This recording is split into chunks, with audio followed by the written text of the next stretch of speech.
அஸ்ஸலாமு அலைக்கும் வரஹ்மத்துல்லாஹி வபரகாத்துஹு.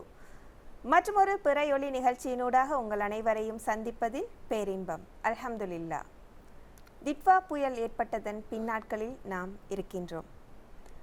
அன்றே இழக்கப்பட்ட இழப்புகள், சோதனைகள் பற்றி நாம் இன்று வரை சிந்தித்து கொண்டுதான் இருக்கின்றோம். பாதிக்கப்பட்ட மக்களுக்காக எங்களுடைய துஆக்கள் என்றுமே இருக்கின்றன. இன்ஷா அல்லாஹ். நாமோ நம்முடைய உறவினர்களோ நம் குடும்பத்தில் யாராவது ஒரு நபரோ அன்றாட வாழ்க்கையில் இதை ஒரு பிரச்சனையாக சந்தித்திருப்போம். அப்படி என்ன பிரச்சனை? முக்கியமான ஆவணங்களை தொலைத்து விடுவது அல்லது இழப்பது. சில நேரங்களில் அலட்சியத்தால், சில நேரங்களில் திருட்டால், பல நேரங்களில் இது போன்ற அனர்த்தங்களால் நாம் நம்முடைய வாழ்க்கைக்கு தேவையான முக்கியமான அரச ஆவணங்கள் அல்லது எங்களுக்கு தேவையான ஒரு முக்கியமான ஆவணங்களை இழக்க நேர்ந்திருக்கலாம். அப்படிப்பட்ட அந்த ஆவணங்களை எவ்வாறு மீளப்பெறுவது? அப்படி மீளப்பெற முயற்சிக்கும் பொழுது நாம் சந்திக்க வேண்டிய சட்ட சிக்கல்கள் ஏதாவது இருக்கின்றனவா? எங்கே போவது? யாரை அணுகுவது? நிறைய திணைக்களங்கள், வெவ்வேறு நிறுவனங்கள் இருக்கின்றன.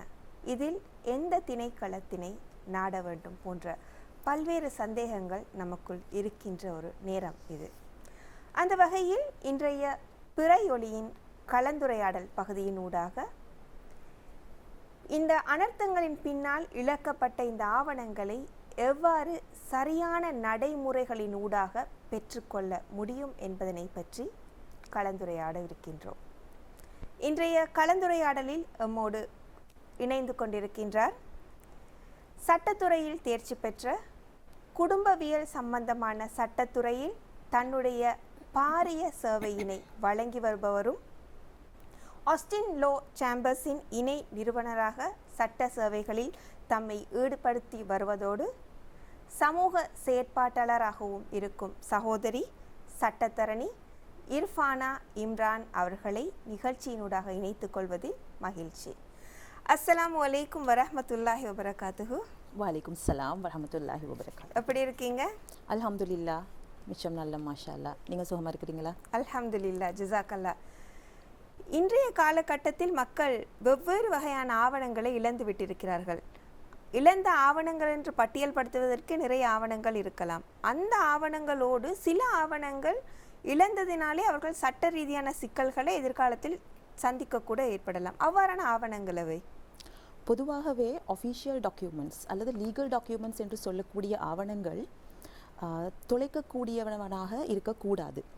அதாவது நீங்கள் அவற்றை தொலைக்கவே கூடாது.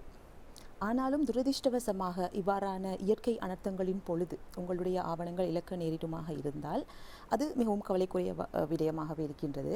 ஏனென்றால் ஆவணங்கள் என்று பார்க்கும் பொழுது ஏதாவது ஒரு வகையில் உங்கள் வாழ்க்கையுடன் அல்லது உங்களுடைய அடையாளத்தை எண்பிக்கும் வகையில் அது தொடர்புடையதாக காணப்படுகின்றது. உதாரணமாக, எமது நாட்டில் ஒவ்வொரு பிரஜையினதும் அடையாளத்தை உறுதிப்படுத்தும் ஆவணங்களாக தேசிய அடையாள அட்டை, பாஸ்போர்ட், டிரைவிங் லைசன்ஸ் போன்ற டாக்குமெண்ட்ஸ் காணப்படுகின்றன. அதே போன்று உங்களுடைய குடும்ப உறவினர்களின் இருப்பை காட்டுவதற்கான ஆவணங்களாக பர்த் சர்டிஃபிகேட்ஸ், மேரேஜ் சர்டிஃபிகேட் மற்றும் டெத் சர்டிஃபிகேட்ஸ் என்பன காணப்படுகின்றன. இதே போன்று உங்களுக்கு ஏதேனும் ஒரு ஆதனம், வீடு அல்லது வாகனங்கள் போன்ற ஆதனங்களுடைய உரிமையை பறைசாற்றும் ஆவணங்களாக டீட்ஸ் காணப்படுகின்றது. லீஸ் அக்ரிமெண்ட்ஸ், பேங்க் புக்ஸ், அது மாத்திரமல்லாமல் வெஹிக்கல் புக்ஸ் என்பன காணப்படுகின்றன. எனவே இவை அனைத்தும் ஏதாவது ஒரு வகையில் உங்கள் வாழ்க்கையுடன் பிணைந்ததாகவே இருக்கின்றன. ஆகவே இதில் சட்ட சிக்கல்களை ஏற்படுத்தக்கூடிய ஆவணங்கள் என்று எங்களால் பிரித்து பார்க்கவே முடியாது. எல்லா ஆவணங்களும் ஏதாவது ஒரு வகையில் எதிர்காலத்திலோ நிகழ்காலத்திலோ நமக்கு தேவைப்படும். அதேபோல் ஒரு முக்கியமான ஆவணம் தொலைந்து விட்டது. நான் முன்னமே கூறியது போல் அந்த ஆவணத்தை எங்கே பெறுவது, யாரிடம் போயிற்று அதை பற்றிய முறைப்பாடினை மேற்கொள்வது, நிறைய திணைக்களங்கள் இருக்கின்றன, எந்த நிறுவனத்தினை நாடுவது போன்ற நிறைய கேள்விகள் எங்களுக்குள் இருக்கின்றன. அதற்கான நடைமுறைகள் என்ன? முதலாவது, உங்கள் ஆவணங்கள் ஏதேனும் தொலைந்து போனால் அல்லது இவ்வாறான இயற்கை அனர்த்தத்திற்கு முகம் கொடுக்க வேண்டி ஏற்பட்டு சிதைந்து போகுமாக இருந்தால், ஐயோ என்னுடைய ஆவணங்கள் தொலைந்து விட்டனவே என்று அதிர்ச்சி அடையாமல் இருக்க வேண்டும். மனம் தெளிவாக இருக்கும் பொழுதுதான் சரியான தெளிவான சிந்தனைகளை உங்களுக்கு பெற்றுக்கொள்ள முடியும்.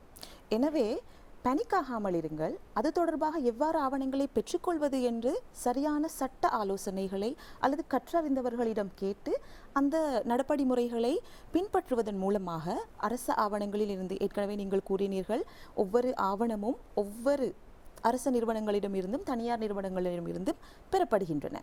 எனவே அவ்வாறான நிறுவனங்களை அணுகுவதன் மூலமாக அங்கு உள்ள சாதாரண கட்டணத்தை செலுத்துவதன் மூலமாக ஆவணங்களை பெற்றுக்கொள்ள முடியுமாக இருக்கும். இந்த புயலுக்கு பின்னர் ஏற்பட்ட இழப்புகளுக்கு கூட மக்கள் கட்டணங்களை செலுத்தித்தான் பெற வேண்டும் என்ற நிலை இருக்கின்றதா? அதாவது கட்டணங்கள் என்று பார்க்கும் பொழுது அவர்களுடைய டாக்குமெண்டேஷன் சார்ஜஸ், இப்போ கவர்மெண்ட் ஒரு நிறுவனத்தில் இருந்து பிறப்பு சான்றிதழின் பிரதி ஒன்றை நீங்கள் பெற்றுக்கொள்ள வேண்டுமாக இருந்தால் அதற்கான ஒரு கட்டணம் இருக்கின்றது. சாதாரணமாக 120 ரூபாய் என்று நினைக்கின்றேன். அந்த கட்டணத்தை செலுத்துவதன் மூலமாக பெற்றுக்கொள்ளலாம். பாரிய அளவு ஒரு பெரிய தொகையாக இருக்க மாட்டாது. இன்ஷா அல்லாஹ். அதேபோல் தேசிய அடையாள அட்டை என்பது இலங்கை திருநாட்டை பொறுத்தவற்றில் ஒரு மனிதனை அடையாளப்படுத்தக்கூடிய ஒரு விடயம். இன்றைய காலகட்டத்தில் அது டிஜிட்டல் யுகமாக இருக்கின்றதனால் நாங்கள் எல்லாவற்றையும் புகைப்படம் எடுத்து வைத்துக்கொள்வோம். புகைப்படமும் இல்லை, தேசிய அடையாள அட்டை இலக்கமும் பாடம் இல்லை, நினைவில் வைத்துக்கொள்ளவில்லை. இப்படியான சந்தர்ப்பத்தில் எவ்வாறு இந்த தேசிய அடையாள அட்டையின் இலக்கத்தினை கண்டுபிடித்து மீண்டும் இந்த தேசிய அடையாள அட்டையினை எம்மால் பெற்றுக்கொள்ள முடியும்? இதனை 2 விதமாக பார்க்கலாம். முதலாவது, ஒருவருடைய தேசிய அடையாள அட்டை என்னும் ஆவணம் அவருடைய அடையாளத்தை உறுதிப்படுத்தும் ஆவணமாகவே கருதப்படுகின்றது. ஒரு நபர் எங்கு சென்றாலும் தன்னுடைய அடையாளத்தை காட்டுவதற்காக, அதனை பிரகடனம் செய்வதற்காக தன்னுடைய அடையாள அட்டையை தன்னுடன் கொண்டு செல்லுதல் அவசியமாகின்றது. சாதாரணமாக ஒருவருடைய அடையாள அட்டை தொலைந்து போய்விட்டால் அந்த எண்ணை பக்கத்தில் உள்ள போலீஸ் நிலையத்தில் சென்று ஒரு முறைப்பாடொன்றை செய்வதன் மூலமாக தன்னுடைய அடையாள அட்டை இலக்கத்தை கொடுத்து எவ்வாறு தொலைந்தது என்ற சூழ்நிலையை விளக்கி ஒரு முறைப்பாடொன்றை செய்வதன் மூலமாக உங்களுக்கு தொலைந்து போன அடையாள அட்டையினை மீண்டும் பெறுவதற்கான வாய்ப்புகள் காணப்படுகின்றன. ஆனால் நீங்கள் கூறியது போன்று சிலருக்கு நினைவில் இல்லாமல் இருக்கலாம், ஆனால் அதனை பெற்றுக்கொள்ளக்கூடிய ஒரு வகையும் காணப்படுகின்றது. எமது நாட்டை பொறுத்தளவில் அடையாள அட்டை வைத்திருக்கக்கூடிய, அதாவது தேசிய அடையாள அட்டை வைத்திருக்கக்கூடிய ஒவ்வொரு நபரும் ஓட்டுரிமையை செலுத்துவதற்கு தகுதியானவர்களாக இருக்கின்றார்கள். எனவே உங்களுடைய ஓட்டுரிமை எந்த பிரதேச செயலகத்தில் பதிவு செய்யப்பட்டிருக்கின்றதோ அந்த பிரதேச செயலகத்தை அணுகுவதன் மூலமாக அல்லது அதற்குட்பட்ட கிராம சேவக அலுவலகத்தை அணுகுவதன் மூலமாக அவர்களிடம் உள்ள தேர்தல் இடாப்பில் உள்ள உங்களுடைய தரவுகளை சரிபார்ப்பதன் மூலமாக தேசிய அடையாள அட்டை இலக்கத்தினை பெற்றுக்கொள்ள முடியும். அதன் பிறகு நான் ஏற்கனவே கூறியது போல போலீஸில் முறைப்பாடொன்றை செய்வதன் மூலமாக அதன் பிரதியையும் பெற்றுக்கொண்டு ஆட்களை பதிவு செய்தல் தொடர்பான திணைக்களத்தில் விண்ணப்பத்தை மேற்கொள்வதன் மூலமாக உங்களுக்கு தேசிய அடையாள அட்டையொன்றை புதிதாக பெற்றுக்கொள்ள முடியும். இங்கு குறிப்பிடப்பட வேண்டிய விடயம் என்னவென்றால், தொலைந்து போனது உங்களுக்கு இஷ்யூ பண்ணப்பட்ட திகதி வேறாக இருக்கும்.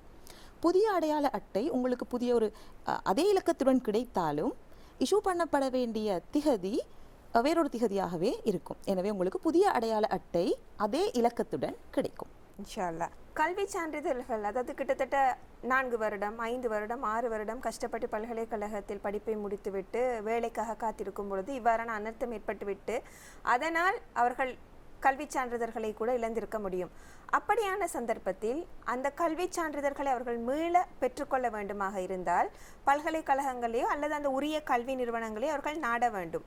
அப்படி நாடி அவர்கள் கொடுக்கின்ற அந்த சான்றிதழோ அல்லது அந்த கடிதமோ எதிர்காலத்தில் சட்ட ரீதியான சிக்கல்களை ஏற்படுத்துமா? அதற்கான நடைமுறைகள் என்ன? பொதுவாக கல்வி சான்றிதழ்கள் என்று பார்க்கும் பொழுது அவற்றை 3 பிரிவாக பார்க்கலாம். முதலாவதாக பாடசாலை மட்ட கல்வி சான்றிதழ்கள், அதாவது ஒருவருடைய O-level மற்றும் A-level சர்டிஃபிகேட்ஸ். இதை பெற்றுக்கொள்வதற்கு உங்களுக்கு கல்வி திணைக்களத்திற்கு விஜயம் செய்வதன் மூலமாக சில தரவுகளை அவர்கள் கேட்பார்கள். உதாரணமாக, நீங்கள் பரீட்சைக்கு தோன்றிய ஆண்டு, உங்களுடைய தேசிய அடையாள அட்டை இலக்கம், எந்த பாடசாலையின் மூலமாக நீங்கள் தோன்றினீர்கள், அல்லது பிரைவேட் கேண்டிடேட்டாக இருந்தால் அது தொடர்பான விடயங்களை வழங்குவதன் மூலமாக உங்களுக்கு அதன் பிரதிகளை பெற்றுக்கொள்ளலாம். அதே போன்று பல்கலைக்கழகம், அரசு பல்கலைக்கழகம் மற்றும் பல்கலைக்கழகமற்ற வேறு அரச கல்விசார் நிறுவனங்கள், அங்குள்ள சான்றிதழ்களை இளமானி முதுமானி சான்றிதழ்கள் போன்றவை காணப்படுகின்றன. உண்மையிலேயே டிரான்ஸ்கிரிப்ட் ஒன்றை பெறும் பொழுது எந்த நேரத்திலும் உங்களுக்கு தடையில்லாமல் பெற்றுக்கொள்ளலாம். அது ஒரு நார்மல் ப்ரொசீஜர். ஆனால் உங்களுடைய இளமானி அல்லது முதுமானி பேச்சுலர்ஸ் சர்டிஃபிகேட்ஸ் அல்லது மாஸ்டர்ஸ் டிகிரி சர்டிஃபிகேட்டை நீங்கள் பெற்றுக்கொள்வ வேண்டுமாக இருந்தால் ரெஜிஸ்ட்ராரை நீங்கள் அந்த பல்கலைக்கழகத்தில் உள்ள ரெஜிஸ்ட்ராரை நீங்கள் அணுக வேண்டும். பதிவாளரை அணுகி அவருக்கு எழுத்து மூலமான விண்ணப்பம் ஒன்றை வழங்க வேண்டும். அந்த விண்ணப்பத்தில் சில வேளை உங்களுக்கு போலீஸ் கம்ப்ளைண்ட் கூட தேவைப்படலாம். ஏதேனும் ஒரு விபத்தில் தொலைந்து விட்டதா அல்லது யாரேனும் திருடி கொண்டு போய்விட்டார்களா என்பது தொடர்பான விடயங்களை நீங்கள் அதனில் எழுதுவதன் மூலமாக எழுத்து மூலமாக விண்ணப்பம் செய்யலாம். அதன் பின்னர் உங்களுக்கு ஒரு டூப்ளிகேட் சர்டிஃபிகேட் ஒன்றை வழங்குவார்கள்.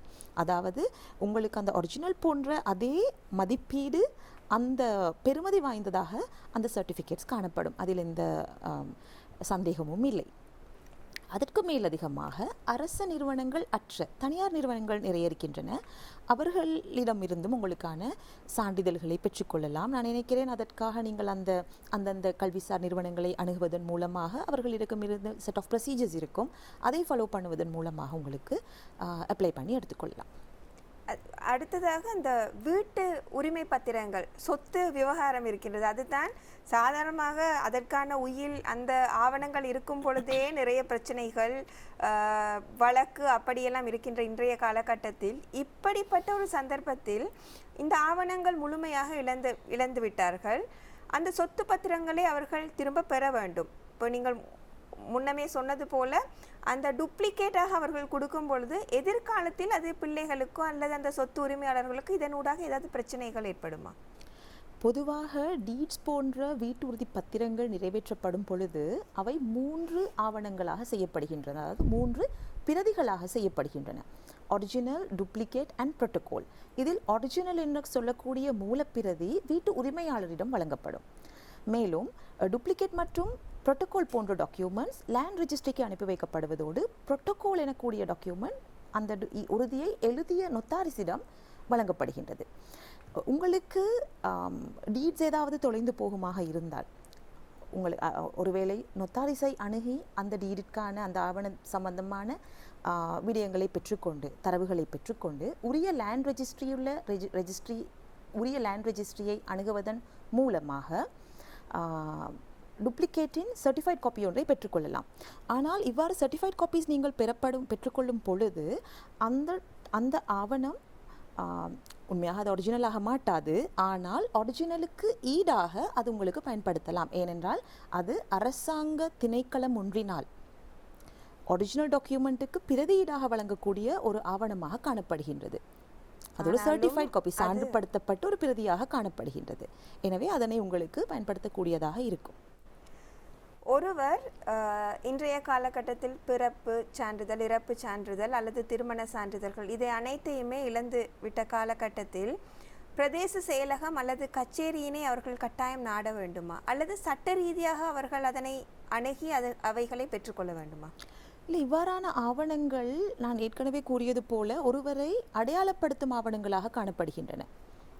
நான் என்னுடைய தேசிய அடையாள அட்டை ஆவணம், அதே போன்று என்னுடைய பிறப்புச் சான்றிதழ், அதே போன்று என்னுடைய திருமணச் சான்றிதழ், என்னுடைய குழந்தைகளின் பிறப்புச் சான்றிதழ் போன்ற ஆவணங்கள் அனைத்துமே அரச நிறுவனங்களால் வழங்கப்படுகின்றன. எனவே அவர்களிடம் அதற்கான ஒரு பிரதி காணப்படும், ஒரு பதிலீடான ஒரு பிரதி அவர்களிடம் காணப்படும்.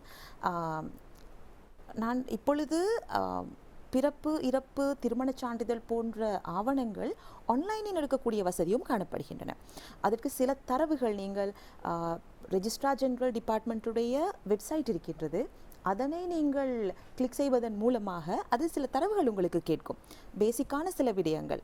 அதனை நீங்கள் கொடுப்பதன் மூலமாக உதாரணமாக உங்களுடைய பிறப்பு எந்த மாவட்டத்தில் பதிவு செய்யப்பட்டது, பிறப்பு பதிவு செய்யப்பட்ட மாவட்டத்தின் பிரிவு என்ன, அத்துடன் பிறப்புச் சான்றிதழுடைய இலக்கம் போன்ற தரவுகளை அடிப்படையான தரவுகளை வழங்குவதன் மூலமாக ஆன்லைனில் உங்களுக்கு அப்ளை பண்ணிக்கொள்ளக்கூடியதாக இருக்கும்.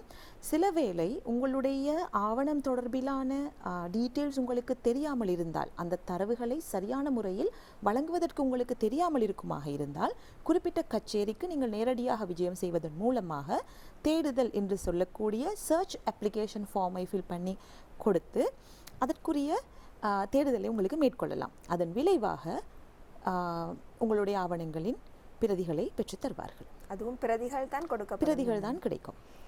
ஒருவர் எதிர்பாராத விதமாக மரணம் அடைந்து விட்டாலோ அல்லது திடீரென்று ஒரு நபர் காணாமல் போய்விட்டார், அப்பொழுது அவருடைய சொத்து உரிமைகளை அவருடைய பிள்ளைகளோ அல்லது உறவினர்களோ அதனை பெற்றுக்கொள்வதற்கு எவ்வாறான நடைமுறைகளை அவர்கள் மேற்கொள்ள வேண்டும்? உங்களுடைய கேள்வியை நான் 2 விதமாக ஆன்சர் பண்ணலாம் என்று நினைக்கிறேன். முதலாவது, ஒருவர் இறந்து போனால் என்று சொல்லும் பொழுது அவர் இறந்து விட்டார் என உறுதிப்படுத்தப்படுகின்றது. எனவே அவருடைய மரண சான்றிதழை உங்களுக்கு நேரடியாக பெற்றுக்கொள்ளலாம். மரண சான்றிதழை பெற்றுக்கொண்டதன் பின்னர் உங்களுக்கு எடுக்கக்கூடிய பப்ளிக் டாக்குமெண்ட்ஸாக இருக்கும் பட்சத்தில் அந்தந்த திணைக்களத்தை அணுகுவதன் மூலமாக பெற்றுக்கொள்ள இயலுமாக இருக்கும். ஆனால் இரண்டாவதாக கேட்டீர்கள், இடம்பெயர்ந்து காணாமல் போனாலோ என்பது போன்று. அதாவது இறத்தல் வேறு, காணாமல் போதல் வேறு. காணாமல் போனவர்கள் எல்லாம் இறந்தவர்கள் அல்ல. எனவே ஒரு ஒரு ஒரு ஊகம் இருக்கின்றது.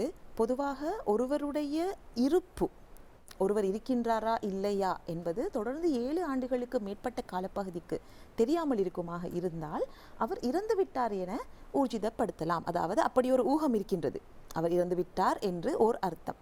எனவே அந்த அமைப்பில் அவ்வாறான ஊகத்தின் அடிப்படையில் தக்க சான்றுகளை நீங்கள் முன்வைப்பதன் மூலமாக அவர் இறந்து விட்டார் என்ற ஒரு தீர்வையினை உங்களுக்கு பெற்றுக்கொள்ளலாம். அதன் பின்னர் அவருடைய ஆவணங்கள் சம்பந்தமான விடயங்களை நீங்கள் மேற்கொண்டு செய்யலாம். ஒருவேளை 7 வருடத்திற்கு பின் அந்த நபர் வந்துவிட்டால், இது எனக்கு திடீரென்று தோன்றிய கேள்வி. இது ஹைப்போதெட்டிக்கல் சிச்சுவேஷன் ஒன்று. அதாவது சாதாரணமாக 7 வருடத்திற்கே ஒருவர் காணாமல் இருப்பார் என்றதால் அவர் இறந்து விட்டதாக நம்ப முடியாது. ஏற்கனவே நான் கூறினேன், இது ஒரு ஊகம். It's just a presumption. அப்போ ப்ரிசம்ஷன் என்று சொல்லக்கூடியது at any point of time அதை நீங்கள் உடைக்கலாம். அந்த ஊகம் தகர்த்தெறியப்படக்கூடியது. எனவே சாதாரணமாக ஒரு ஆள் காணவில்லை என்றதற்காக இறந்து விட்டார் என்ற ஊர்ஜிதப்படுத்துவது நம்மால் முடியாத காரியம். அதற்கான தக்க சான்றுகள் உங்களுக்கு கிடைக்குமாக இருந்தால், இல்லை நிச்சயமாக இவர் இனி வரவே மாட்டார் என்பதற்கான ப்ராபபிள் எவிடன்ஸ் உங்களிடம் இருக்குமாக இருந்தால் அதை நிரூபிப்பதன் மூலமாக அவ்வாறான தீர்வை ஒன்றை பெற்றுக்கொள்ளக்கூடியதாக இருக்கும். இன்றைய காலகட்டம் எல்லாவற்றையுமே டிஜிட்டல் மயப்படுத்தி விட்டது. அந்த வகையில் இந்த ஆவணங்கள் அனைத்தையுமே டிஜிட்டல் மயப்படுத்த இலங்கை அரசு ஏதாவது தீர்மானங்களை மேற்கொண்டிருக்கின்றது? என்னென்றால் இப்பொழுது பாரிய இழப்புகளை நம் நாடு சந்தித்திருக்கின்றது. ஸோ இவ்வாறான நேரங்களில் தான் இந்த மாதிரியான முடிவுகளையும் நம்மால் எடுக்க முடியும். எதிர்காலத்தில் டிஜிட்டல் மயப்படுத்தப்பட வாய்ப்புகள் இருக்கின்றன. அதாவது தேசிய அடையாள அட்டையாக இருக்கலாம், அல்லது முக்கியமான ஆவணங்கள், பிறப்பு இறப்பு சான்றிதழ்களாக இருக்கலாம், திருமண சான்றிதழ்கள், அல்லது வீட்டு ஆவணங்களை கூட டிஜிட்டல் மயப்படுத்தக்கூடிய அந்த வாய்ப்பு இருக்கின்றதா? இதை அரச மட்டத்திலிருந்து பார்க்கவும் முடியும், தனியார் மட்டத்திலிருந்து பார்க்கவும் முடியும். அதாவது ப்ரிசர்வேஷன் ஆஃப் டாக்குமெண்டேஷன் பாலிசி என்ற ஒரு கோட்பாடு காணப்படுகின்றது. அதாவது ஆவண பதப்படுத்தல் முறைமை. ஆவணங்களை எவ்வாறு பதப்படுத்தலாம்? இப்போ நீங்கள் கூறியது போல டிஜிட்டல் உலகத்தில் நாங்கள் வாழ்ந்து கொண்டிருக்கின்றோம். எனவே ஆவணங்களை பல்காக ஒரு இடத்தில் கொண்டு போய் சேமித்து வைத்து அதன் மூலமாக அந்த டாக்குமெண்ட் ஏதாவது சிதைவடையலாம் அல்லது வேறு ஏதேனும் பாதிப்புகளுக்கு உட்பட வாய்ப்பு இருக்கின்றது. எனவே அவற்றை தடுப்பதற்காக ஸ்கேன் பண்ணி சரியான ஒரு இமெயில் அட்ரஸில் அல்லது உங்களுடைய கிளவுட் ஸ்டோரேஜில் அதை ஸ்டோர் பண்ணி வைப்பதன் மூலமாக அந்த ஆவணங்களை பாதுகாக்க முடியும். அதே போன்று தண்ணீர் புக முடியாத அல்லது புறக்காரணிகளால் சிதைவடைய முடியாதவாறு அந்த டாக்குமெண்ட்ஸை பெட்டகப்படுத்தி பாதுகாக்க முடியும். இரண்டாவதாக அரசாங்கத்தின் கடப்பாடுகள் அல்லது அரசாங்கத்தின் கடமைகள் என்று வரும் பொழுது ஆர்ட்ஸ் பதிவுகள், ஆட்களை பதிவு செய்யும் திணைக்களம் மற்றும் குடிவரவு அகழ்வு திணைக்களத்தின் விண்ணப்பங்கள் யாவுமே தற்பொழுது ஆன்லைன் மூலமாக செய்யப்பட்டு வருகின்றன. நீதிமன்ற நடவடிக்கைகளின் பொழுதும் டாக்குமெண்ட்ஸை பாதுகாப்பதற்கான நடவடிமுறைகள் இன்னும் இப்பொழுதுதான் அமுலாக்கப்பட்டு வருகின்றன. நான் நினைக்கிறேன் அரச மட்டத்தில் அரசு அதிகாரிகள் இதனை தீவிரமாக ஆலோசனை செய்வார்களாக இருந்தால் வினைத்திறனாக இன்னமும் டாக்குமெண்ட்ஸ்களை, மக்களுடைய ஆவணங்களை சரியான முறையில் பாதுகாக்கக்கூடியதாக இருக்கும். இன்ஷா அல்லாஹ். இப்பொழுது நீங்கள் சொன்னீர்கள் நிறைய இடங்களில் அவர்கள் மீள் பதிவு செய்து பெற்றுக்கொள்ளும் பொழுது அது ஒரு கொப்பியாக பிரதியாகத்தான் கிடைக்கும் இல்லையா? சில இடங்களில் இல்லை, எங்களுக்கு ஒரிஜினல் தான் வேணும் என்று கேட்கின்ற இடங்களும் இருக்கின்றது, நிறுவனங்களும் இருக்கின்றன. அப்படியான சந்தர்ப்பங்களில் மக்கள் என்ன செய்யலாம்? பொதுவாகவே உங்களிடம் காணப்படுகின்ற அந்த பிரதி என்று நான் கூறுவது சான்றுபடுத்தப்பட்ட பிரதி. It's a certified copy. அப்போ சர்டிஃபைட் காப்பி ஒன்றை நீங்கள் அரசு நிறுவனங்களுக்கு ஏதோ ஒரு தேவைக்காக நீங்கள் பயன்படுத்தும் பொழுது அதை கொடுப்பது போதுமானதாக இருக்கும். ஒரிஜினல் கேட்பதற்கான காரணம் என்னவென்றால், நீங்கள் கொடுக்கப்பட்ட உங்களால் வழங்கப்பட்ட அந்த பிரதியும் மூலப்பிரதியும் ஒத்துப்போகின்றதா. ஏனென்றால் மூலப்பிரதியின் ஒரு வடிவமாகவே சர்டிஃபைட் படுத்தப்பட்ட, அதாவது சான்றுபடுத்தப்பட்ட பிரதி காணப்படுகின்றது. அதிலும் முக்கியமாக சான்றுபடுத்தப்பட்ட பிரதிகள் ஒவ்வொரு அரசு நிறுவனங்களிடம் இருந்தும் அவற்றுக்கு பொறுப்பான அதிகாரிகளின் கையொப்பத்திலும் அவர்களின் சீல் அதில் பண்ணப்பட்டு வெளியிடப்படுகின்றது. அதாவது அவ்வாறு தான் உங்களுக்கு வழங்கப்படும். எனவே அதில் சந்தேகப்படுவதற்கான ஒரு நிலைமை காணப்படாது. இந்த நேரத்தில் வீட்டு சொத்துரிமை பற்றி கதைத்து கொண்டிருந்தோம். வீட்டு அந்த சொத்துக்கள் இருக்கின்ற அந்த ஆவணங்கள் இருக்கின்றன இல்லையா, அந்த ஆவணங்களில் நாங்கள் பொதுவாகவே அதற்கான ஏர்லி ப்ரீவியஸ் டாக்குமெண்ட்ஸ் என்று ஒன்று இருக்கும். அதாவது இதற்கு முன்னால் இந்த ஆவணத்திற்கு உரிமையாளர் யார், அதற்கு முன்னால் இருந்த நபர் யார், அதன் நில அளவைகள் போன்ற விடயங்கள் அதில் இருக்கும்.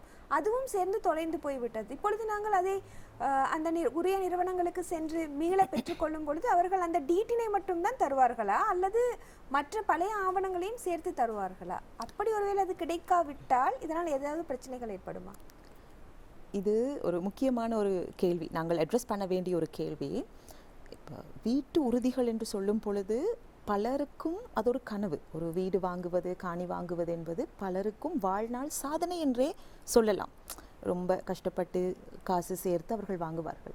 ஒரே வெள்ளத்தில், ஒரே அனர்த்தத்தில் மொத்த டாக்குமெண்ட்ஸும் காணாமல் போய்விட்டால் அல்லது தொலைந்து விட்டால் அதற்கான வலியும் வேதனையும் மிகவும் அதிகம். இங்கு சிந்திக்க வேண்டிய மிக முக்கியமான விடயம், உங்களுடைய வீட்டுக்கான உறுதியினை, அந்த வீட்டு உறுதியை அத்தாட்சிப்படுத்திய நொத்தாரிசு எந்த லேண்ட் ரெஜிஸ்ட்ரியில் அவர் அதை பதிவு செய்து வைத்திருக்கின்றாரோ அந்த லேண்ட் ரெஜிஸ்ட்ரியின் மூலமாக உங்களுக்கு டூப்ளிகேட்டினை பெற்றுக்கொள்ளலாம். அதில் ஒரு ப்ரையர் ரெஜிஸ்ட்ரேஷன் என்று சொல்லக்கூடிய பதிவிலக்கம் காணப்படும். அந்த ப்ரையர் ரெஜிஸ்ட்ரேஷனை உங்கள் வீடு அல்லது காணி அமைந்துள்ள அந்த லேண்ட் ரெஜிஸ்ட்ரியில் வழங்குவதன் மூலமாக அந்த லேண்ட் ரெஜிஸ்ட்ரிக்கு அந்த ப்ரையர் ரெஜிஸ்ட்ரேஷனை நீங்கள் கொடுக்க வேண்டும். கொடுத்து ஒரு சர்ச் செய்ய வேண்டும். தேடுதல் செய்வதன் மூலமாக உங்கள் வீடு அல்லது காணி சம்பந்தமான லேண்ட் ரெஜிஸ்ட்ரியின் எக்ஸ்ட்ராக்டினை பெற்றுக்கொள்ளலாம். எக்ஸ்ட்ராக்ட் என்று சொல்லுவது லேண்ட் ரெஜிஸ்ட்ரியினால் தரப்படக்கூடிய ஒரு டாக்குமெண்ட்.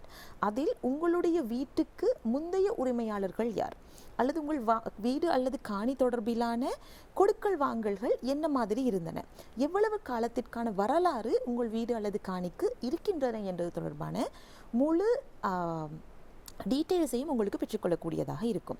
அவ்வாறு பெற்றுக்கொள்ளும் பட்சத்தில் கூறுவோமே, எக்ஸ் என்பவர் வீடு வாங்கியிருக்கின்றார், அவருடைய கம்ப்ளீட்டான அவரோட டாக்குமெண்ட்ஸ் அனைத்துமே தொலைந்து விட்டன. இப்பொழுது அவர் லேண்ட் ரெஜிஸ்ட்ரி எக்ஸ்ட்ராக்டை எடுக்கும் பொழுது அவருக்கு முன்னால் ஏ என்பவர் அந்த வீட்டை உரிமை கொண்டிருந்தார், அதற்கு முன்னால் பி என்பவர் உரிமை கொண்டிருந்தார். அவ்வாறு சிடி என்று சொல்லி ஒரு 90 வருடத்திற்கு மாதிரியான பெடிகிரி காணப்படுகின்றது.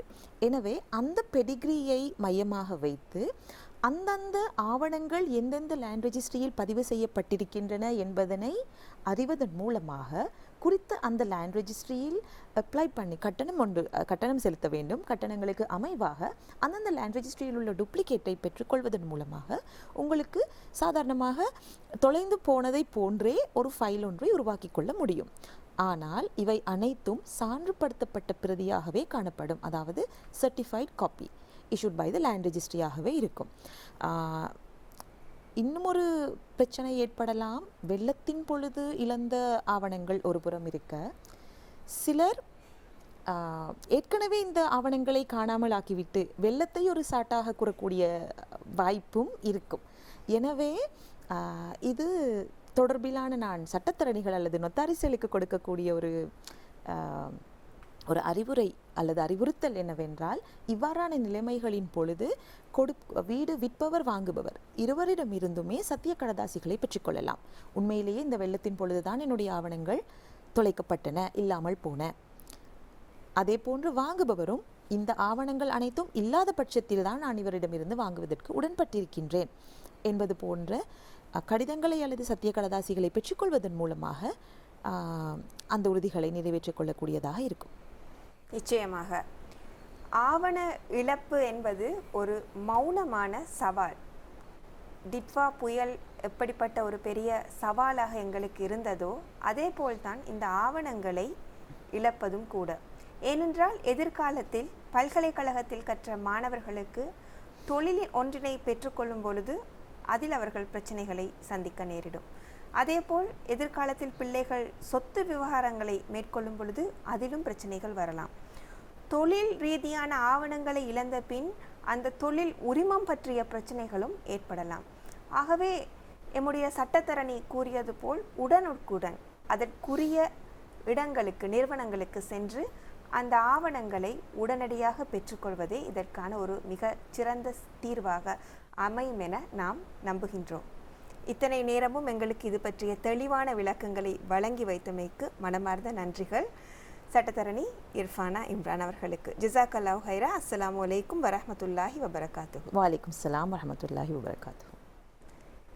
இன்றைய பிறையொலி நிகழ்ச்சியினூடாக நாம் ஆவணங்களின் முக்கியத்துவம், அதனை இழந்த பின்னால் எவ்வாறான நடவடிக்கைகளை உடனடியாக மேற்கொண்டு அதனை பெற்றுக்கொள்ள வேண்டும் என்பது பற்றி கலந்துரையாடி இருந்தோம். இன்றைய பிறையொலி நிகழ்ச்சியிலிருந்து விடை பெற்றுக்கொண்டு மற்றொரு பிறையொலி நிகழ்ச்சியினூடாக உங்கள் அனைவரையும் சந்திக்கும் வரை தேடல் என்பது முக்கியமானது. இன்றைய தேடல் நாளைய பாதுகாப்பு. நிகழ்ச்சி தயாரிப்பாளர் முபாரக் மொஹிதீன் அவர்களுடன் விடைபெறும் நான் ஃபாத்திமா சுமையா ஜின்னா. அஸ்ஸலாமு அலைக்கும் வரஹ்மத்துல்லாஹி வபரகாத்துஹு.